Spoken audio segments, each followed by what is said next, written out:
All right, guys, we're back and we are going to dig into the swords.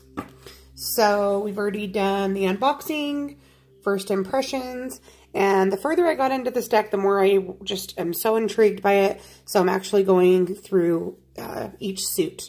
So we're going to do the Law of Attraction card right next to the Standard Rider-Waite. So getting right into the swords, which swords represent air, okay?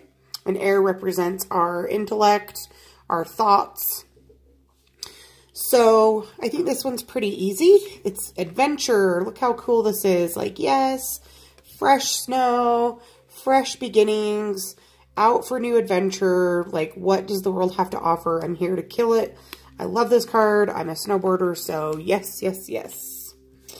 Okay, then we have the Two of Swords, which is one of those tarot cards that just stands out. I don't know what it is about this card, at least for me it is.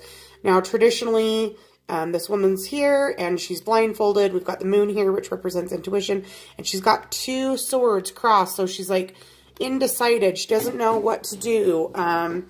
And she has to trust her intuition because she can't see clearly the right choice. Where here, this gives me more of a feeling of camaraderie, brotherhood, teaming up. So, yeah, I don't know, you guys. I like both cards, but I definitely get a different energy. And so far, honestly, my favorite thing about this deck is it's really challenging the way that I look at tarot. I'm used to reading Oracle this way, but this is still very much a tarot deck, but it's very much intuitive. Ooh, look at this little face we have here. Again, this is my first day looking at it, so I'm sure the more and more I get into it, the more I'm going to see little things. We've got, yeah, Two of Swords. And we've got Three of Swords. Again, another card that stands out to people in the tarot. Usually signifies heartbreak. You can see the clouds and the rain and the swords are through it. I would see this also as maybe like an affair. We had two people here and somebody, third person, came in and ruined it. And likewise, this is a pretty stormy situation. We're kind of flying into the unknown. So I would say those two are kind of, those two work together for sure. Four of Swords. Here's the traditional Four of Swords where, you know, the person's laying there and they have all these things over their head. Like, again, representing air, representing thoughts. It's like all this stuff weighing over them and they're just kind of waiting, kind of like the Hangman, but yet all this really heavy stuff, in their subconscious and their conscious mind all the time weighing over them. And here is the Law of Attraction card, which I also kind of pointed out in the original unboxing. I love this. You know, here she is kind of curled up and she is trapped in this, you know, glass, and she's just in there trapped in her own thoughts and her own anxiety. So I feel like these cards also really work and give me similar energies, but in very different ways, and I would prefer to see something like this in a reading, so I really like that.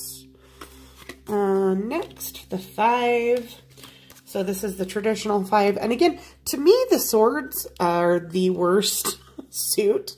To me, they feel like they just have the most shit, the most, you know, bad stuff, I guess.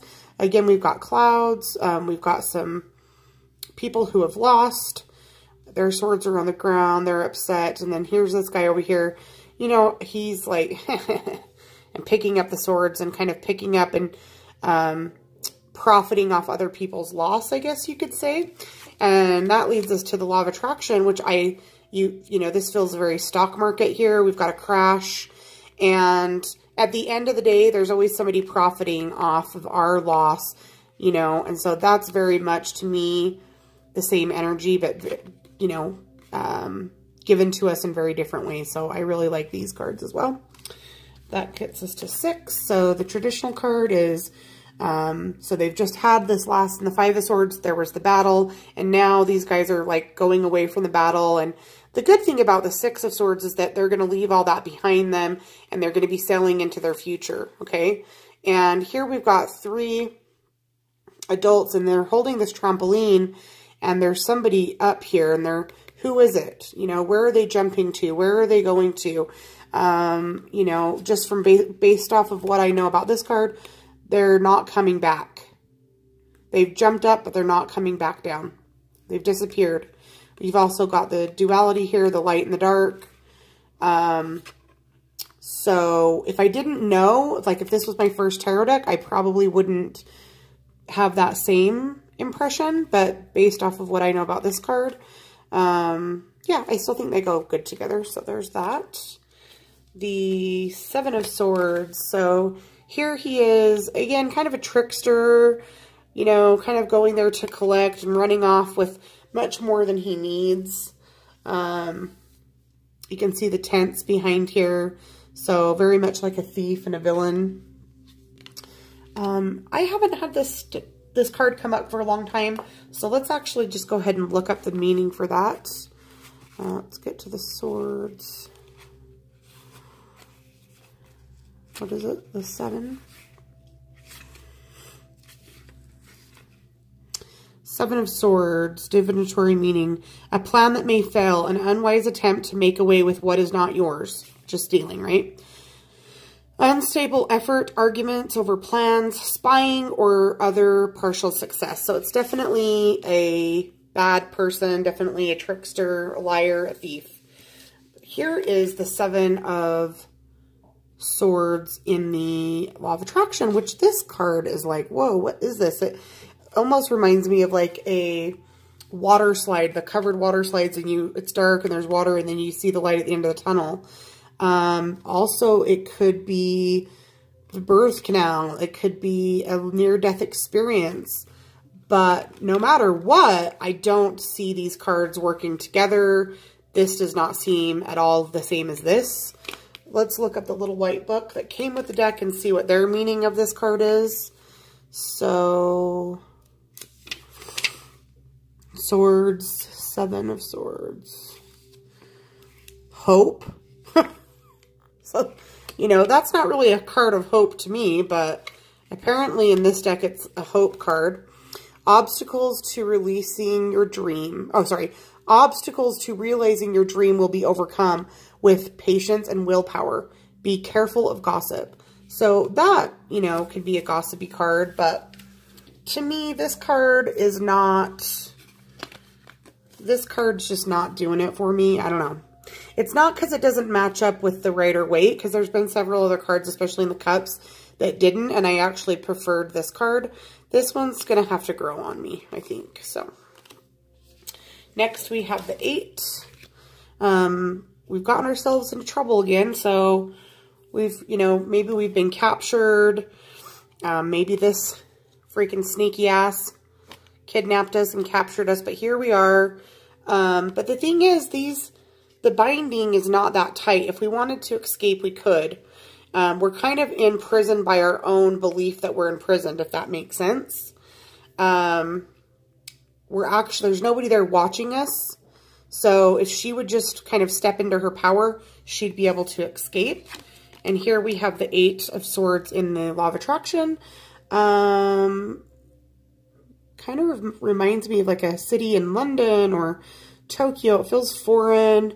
It's definitely a sad,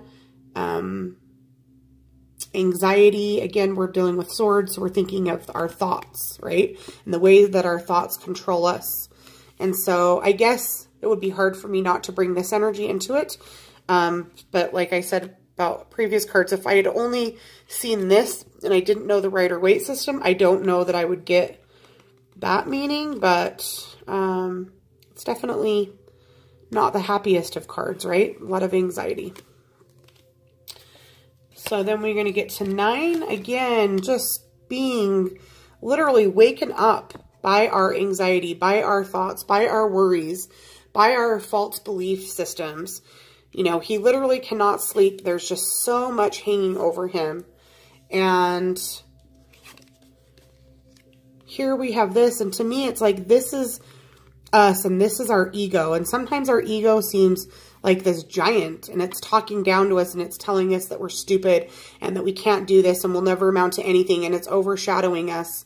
But those things aren't true, right? Those things aren't true. So really, if we want to break free from either of these cards, we just have to believe in ourselves, and we just have to shut this down, shut these thoughts down, shut our ego down. 10. 10. Normally 10s are such good cards. This one doesn't seem that good because he's literally like, stick a fork in me, we're done. But just like the death card represents new beginnings, because we can't have new beginnings till something's done. So even though this represents death, it also represents new beginnings. Nothing more can happen to you. Not one more knife can be stabbed in your back. Not one more betrayal. Not one more, you know, wrong thing can happen. It's time for rebirth. It's time for reincarnation.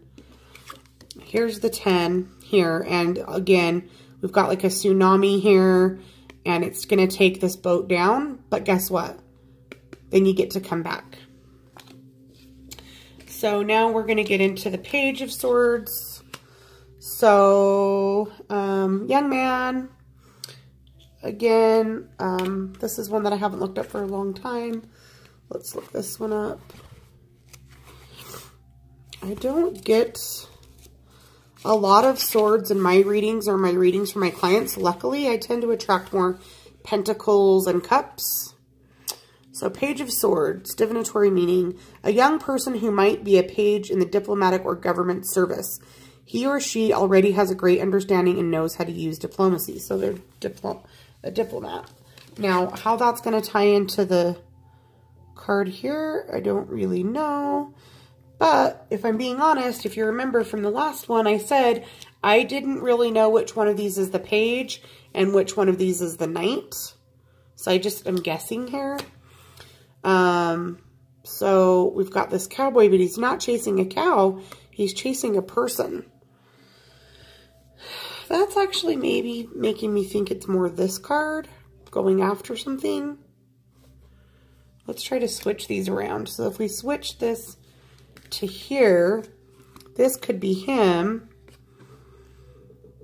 He doesn't look that much of a diplomat to me, but again, you know, some of these cards are just not really clicking for me. Again, this kind of seems similar to the giant, which is like, this is the same thing. It's just you believe this person's chasing you, but you have more power than you believe. But let's look up their meaning here of this card. I'd be interested to know what they have to say. So we need the swords. It's such a small book. Cups, pentacles, wands, swords. And we're going to call that, let's see, knight. They have two knights. They have Knight the Watchman and Knight the Fighter. So let's see which one we think this is. Probably the Watchman or the Fighter. The Watchman, a seducer, a thief, a spy, speculation, observation, calculation. And then this other one is Courage, a challenge to destiny, the utmost vitality. The man be...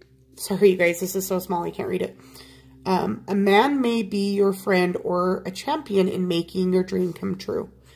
I'm not getting that energy on either one of those messages in this card, if I'm being honest, but you guys let me know below in your comments what you think about this card. Okay, and then we have the Queen. So this would typically be the Queen of Wands. Not my favorite queen, if again we're being honest. She's kind of a bitch. She's kind of a bitch. And here's our Queen of the, sorry, I didn't mean to say wands, swords. Here's our Queen of Swords here. And again, it's like women fighting. And, you know, they could be out enjoying this beautiful day, but they're being jealous little bitches and they're fighting each other. That's how I feel about this card. And then King of Swords, also not my favorite king. He's dickhead. Swords are just kind of, assholey. And here's the King of Swords here. He looks like not as bad as this guy. You know, he seems like a lonely guy. Again, he's so smart, probably overly educated, that he ends up isolating himself because he's no longer able to relate. If anybody knows anybody who's like a really smart engineer, you know what I'm talking about. I used to be an engineering technician at a medical manufacturing plant. And so they were some really great people, but they didn't have a lot of friends and they didn't have a lot of water. They don't have a lot of emotions. They're just intellects. So, all right, guys, that was our conclusion of the tour of the Suit of Swords. Next up, we will have Pentacles.